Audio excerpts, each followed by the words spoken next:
नमस्कार,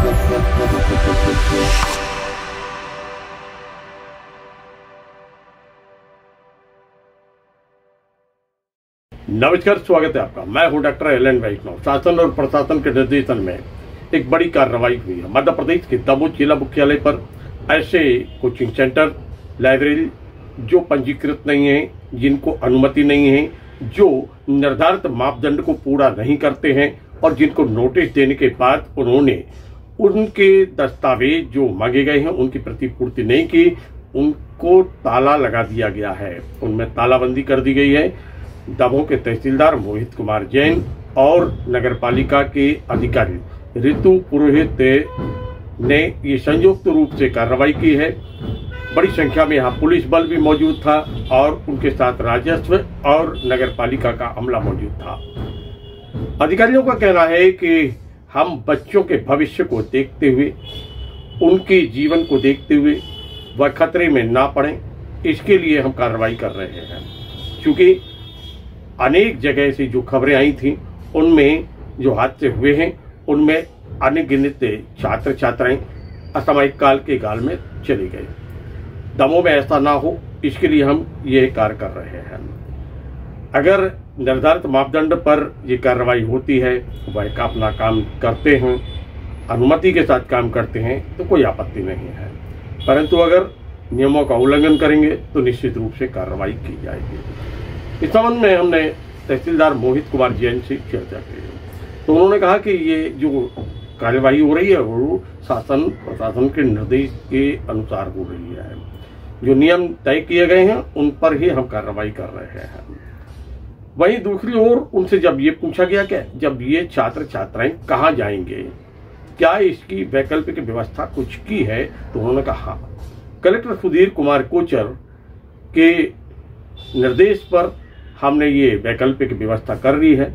क्योंकि वो सेल्फ स्टडी करते थे, छोटे छोटे से में रूम बनाए गए थे, छोटे छोटे से पार्टिंग वाले जो रूम हैं उनमें वह बैठकर अध्ययन करते थे। अब उनके लिए खुली जगह हमने उपलब्ध करा दी है, उनको किसी प्रकार की परेशानी नहीं होगी। और अगर और भी कहीं ऐसी कोई सूचना आती है, हम उनको बेहतर से बेहतर विकल्प देने का प्रयास करेंगे। सर, कोचिंग सेंटर और लाइब्रेरियों पर कार्रवाई करने की योजना पर काम चल रहा है। देखिए क्या है कि अभी विगत कुछ समय पहले कलेक्टर महोदय के निर्देश पर पूरी टीम ने, जिला प्रशासन की टीम ने, नगर पालिका की टीम ने नगर के विभिन्न जो लाइब्रेरीज हैं और कोचिंग संस्थान हैं उनका निरीक्षण किया गया था और उन पर जो भी कमियां वहां पाई गई थी तो एसडीएम साहब ने और निर्देश दिए थे और नगर पालिका ने उस संदर्भ में नोटिस जारी किया था। तो नोटिस जारी करने के बाद उनकी प्रतिपूर्ति नहीं की गई, वहां पर जो कमियां पाई गई थी तो उनके वजह में कार्रवाई की गई है। कितने सेंटरों पर कार्रवाई है?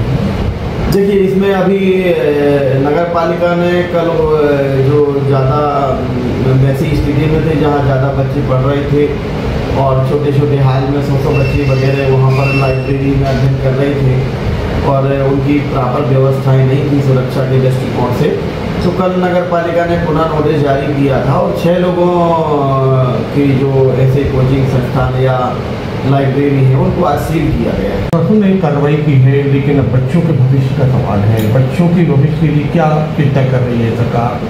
देखिए प्रशासन बच्चों के भविष्य को लेकर के पूर्णतः सजग है और जागरूक है और कलेक्टर महोदय ने पुराना जो जिला पंचायत का भवन है और एक सेगमेंट की बिल्डिंग भी खाली कराई गई है और वहाँ पर उनके अध्ययन की व्यवस्था की गई है।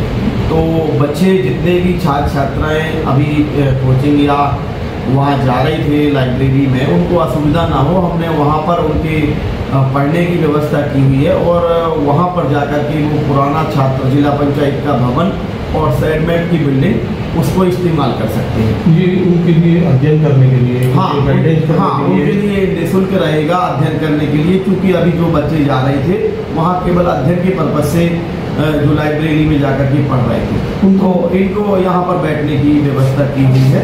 क्योंकि कोई शिक्षक वगैरह की व्यवस्था कर दी गई नहीं, क्योंकि यहाँ पर केवल बच्चे सेल्फ स्टडी के लिए जाते थे। छोटे छोटे 1.5x1.5 की, उसमें केवल उनके पास एक चैम्बर टाइप की स्थिति थी, बॉक्स बना हुआ था और कुर्सी लगी थी।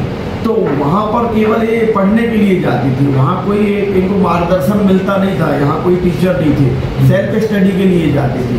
तो सेल्फ स्टडी के लिए यहाँ व्यवस्था की गई है, और फिर भी और भी यदि जगह की उनको अपेक्षा होगी तो हम कलेक्टर महोदय के संज्ञान में ला करके और भी उनकी व्यवस्था करेंगे। हालांकि कार्रवाई के दौरान कुछ लोगों ने विरोध करने का प्रयास किया।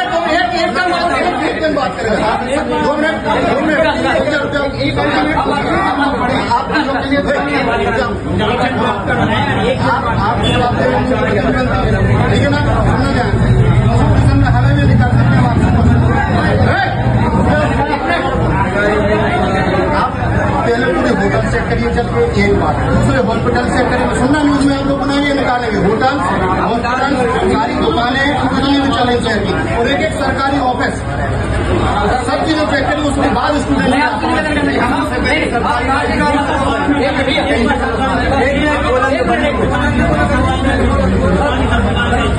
स्कूल देखो आप कार्य का आधार पर बताइए कि कौन से आधार पर आप लाइब्रेरी सील कर रहे हैं, पढ़ने का स्थान है, यहाँ पर हम ये बता दीजिए हम कहाँ जाकर पढ़ेंगे, हमारे क्या दीजिए एक दिन की कीमत है, उसके लिए जवाब दे आप ये बताइए एक दिन की कीमत आपको पता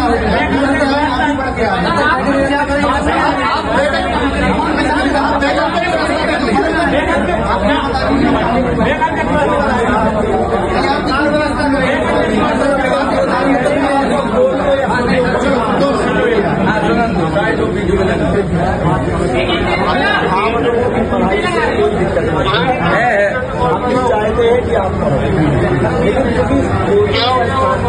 हमारे लिए छात्राओं की है कि नहीं, बिल्कुल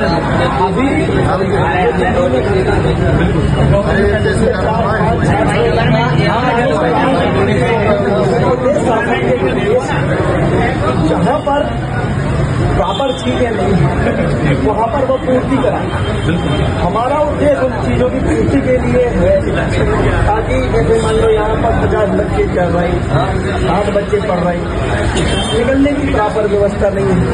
यदि कोई शॉर्ट सर्किट हो जाए, वेंटिलेशन नहीं है, कोई शॉर्ट सर्किट हो जाए, इतने सारे लोग घटना दुर्घटना घट जाती है, इसकी रिस्पॉन्सिबिलिटी किसकी होगी? और जब विरोध करने वाले जो लोग सामने आ रहे थे उनका जवाब दे रहे थे तहसीलदार मोहित कुमार जैन। उन्होंने नियम, कायदा, कानून सब बता दिया। उन्होंने कहा कि हम बच्चों के जीवन को खतरे में नहीं डाल सकते हैं। आपको नोटिस दिया था, आपने उन कागजों की प्रतिपूर्ति नहीं की, आपने नहीं बताया कि आपके पास अनुमति है कि नहीं है, और जब आप इन सब बातों को हमारे सामने नहीं रख पाए तो हमने ये कार्रवाई की है। बच्चों का जीवन सुरक्षित रखना हमारा काम है।